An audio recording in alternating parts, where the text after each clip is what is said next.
Alright, I'm back with a video I did not think I would be making about Baldur's Gate 3. I was not going to play this. I wasn't. I got a couple emails for review code a couple days before launch, which is when they went out, and I eventually responded. I'm like, yeah, sure, I'll take a code for that.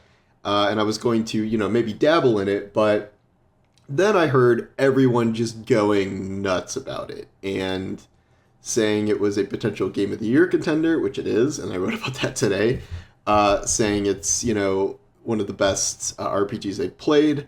I watched the Steam numbers go absolutely nuts with over 800,000 concurrent players for a very hardcore RPG. That's crazy. So I'm like, all right, I'm going to put down Remnant 2, pausing all my live service games, not going back to Zelda and stuff. I'm going to play Baldur's Gate. So I've been at it for just over a day now, like 2 days, and I really am enjoying it just against all odds. I need to put a caveat in here, and this will probably get me all the dislikes.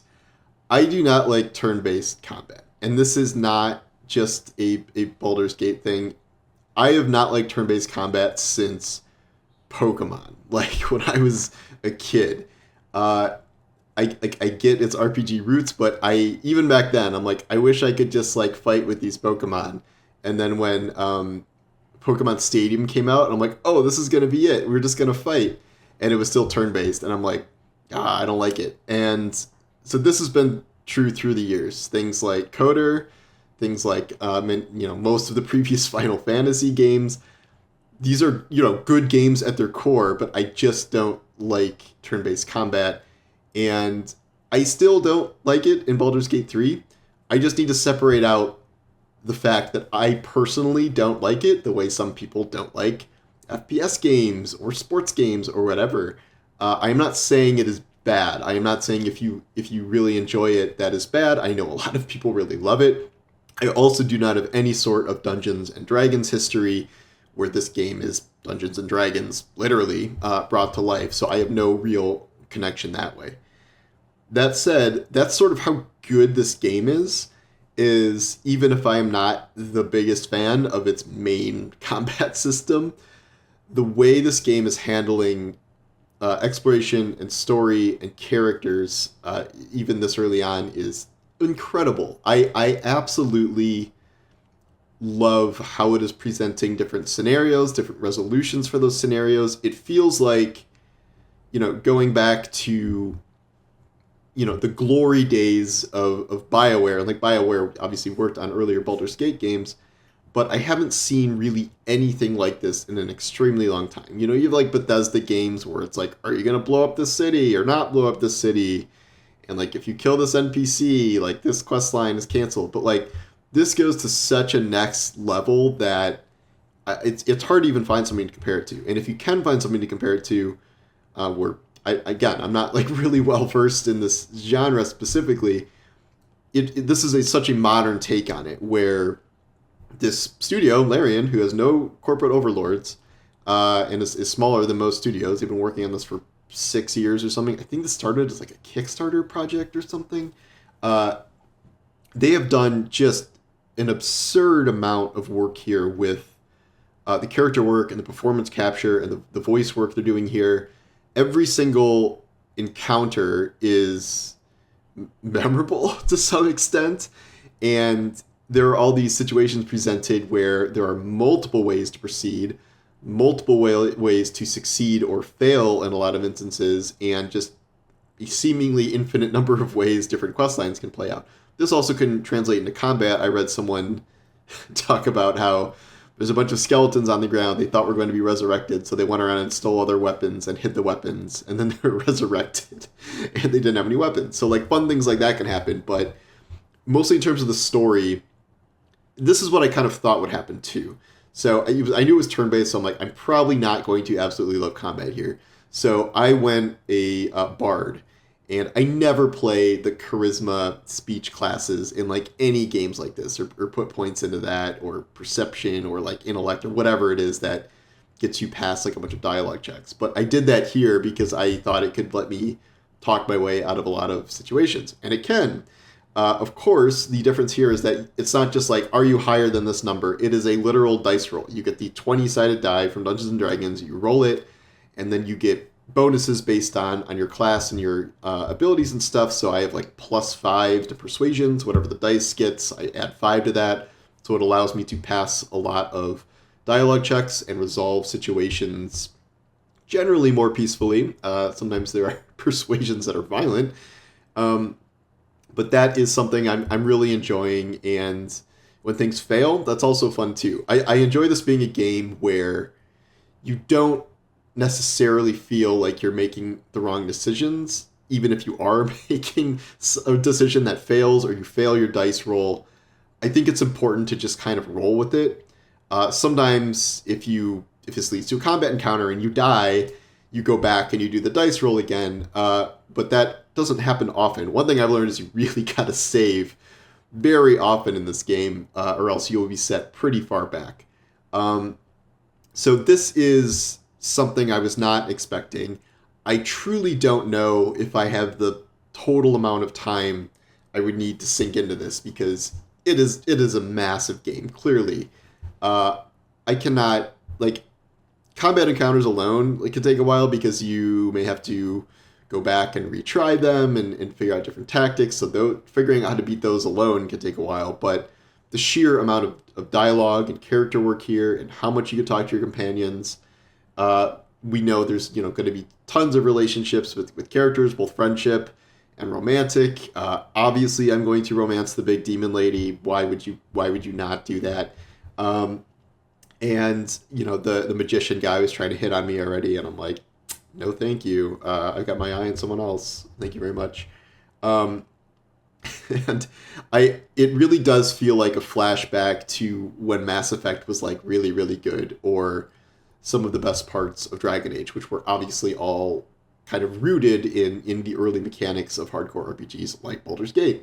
But this goes well above and beyond that in terms of how it's handling decision making, and whether which paths you go down for different storylines, like way more than really we've seen in an incredibly long time. So many choices in games or quasi RPGs or whatever these days are really binary, or it's like, be an asshole, be really nice, or say nothing. Sometimes say nothing is not there. Here, there's 5 dialogue options. There's persuasion, there's perception, there's intimidation, there's draw your sword, in like almost every situation. I very much know that I have made some like wrong decisions. Like, I encounter 3 people on a road, they have a guy who's dying. I like mentally connect with them with my little tadpole thing, and then his little buddies are like, oh, you're a whatever, I forget what it's called, like a true sight person. And I'm like, I'm not a true sight person. What are you talking about? And then they're like, what? You're not? And they just attack me. And like, I murder them. And I had no real intention of murdering them, but I didn't really get a choice because I said the wrong thing. And I'm like, I'm not going to go back and reload that instance to like try and wiggle my way out. Like, you sort of just roll with it. And I find that really enjoyable, because I normally will like overstress about, one thing or another, and like, I saved the demon lady, is mild spoilers. I saved the demon lady instead of killing her, so my other party mate, the dude with the fancy sword moves, the demon comes and gives him horns because it's a punishment for him breaking his pact because he said he would kill that demon lady. So now this guy has horns forever. Like, what other game are you going to see a situation like that? And there's a certain scene that takes place in a barn with some goblins that I won't go into, but like there's some very, very memorable moments, even in like the first day or two of this, and I know that's only going to kind of increase in time.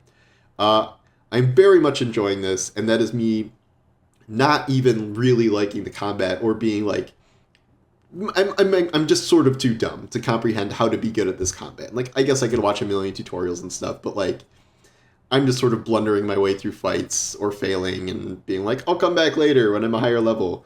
But the character work, the story work, and the situations you come across randomly are so good and so interesting. And I love all the resolutions and or non-resolutions, that this is a game I want to play for a long time. I have a choice. Like, I could start the Starfield review process pretty quickly. I'm not going to go into details, but like, uh, that is something I could be doing in the next little while in August here. I might just not do it.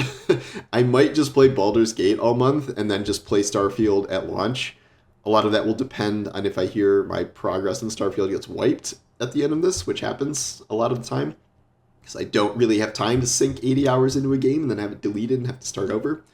But I really may just devote all my gaming time to this and then put Starfield off until actual launch, which is like a month away, because I really feel like I need to get further into this. And like, I don't even know if I'll be able to beat it in a month, given the length of it, given that I have a child, and given that I'm going on vacation for about a week starting in 2 days. So that may be a little bit of crunch time. And I do want to play Starfield. I am absolutely looking forward to Starfield. I think it's going to be very interesting to compare and contrast Starfield with Baldur's Gate.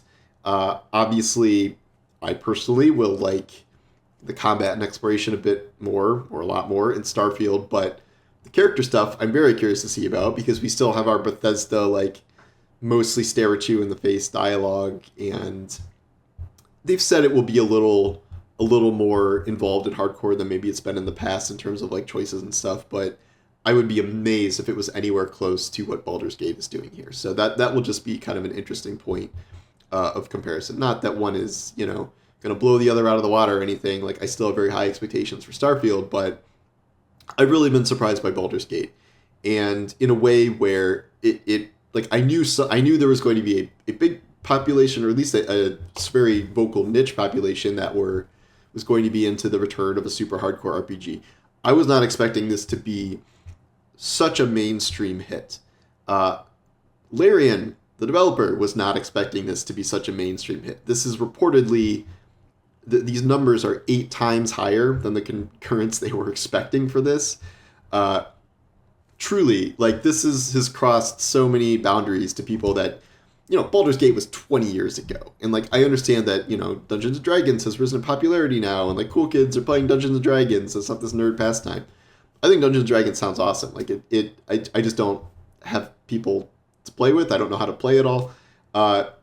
So I think part of that, and things like Critical Role, and then things like people wishing that RPGs would be more complex, like, in the early days of, more choice-based, more result-based, or how things are resolved, RPGs in the earlier BioWare days, maybe in the Fallout New Vegas days, stuff like that. And then this goes just way above and beyond those expectations, and it is very rare to run into someone who has given this game a chance and is not like thoroughly enjoying it. So yes, it's a recommend for me. Even if you are not a turn-based combat person like me, I still think it's worth it. You'll learn the turn-based stuff over time. I'm still learning things to make myself better and whatever. But the story stuff, the character interactions, they're funny. They can be heartfelt. Like, they're really interesting. Fully recommend it based on that. So I will probably do a few more of these videos based on increasing my playtime here. We will see. I'm kind of done with Remnant. I said this online. Great game, loved it. I feel like I've spent time with that, and I think I'm done. Especially now that Baldur's Gate is here. Maxed a bunch of classes, maxed a bunch of weapons. Had a great time. I'll be back for DLC. I know you can put 100 hours into it to find every secret, but this year is insane. Normally there'd be like 2, maybe 3 games that are worth playing over the summer. There's like 9, and I haven't finished half of them. And I probably won't finish Baldur's Gate because I just don't have time. Starfield's coming, Spider-Man's coming. Like, my brain is like melt. I do this for a living. I have like half my day just devoted to playing games, which is more than most people, but impossible to keep up with.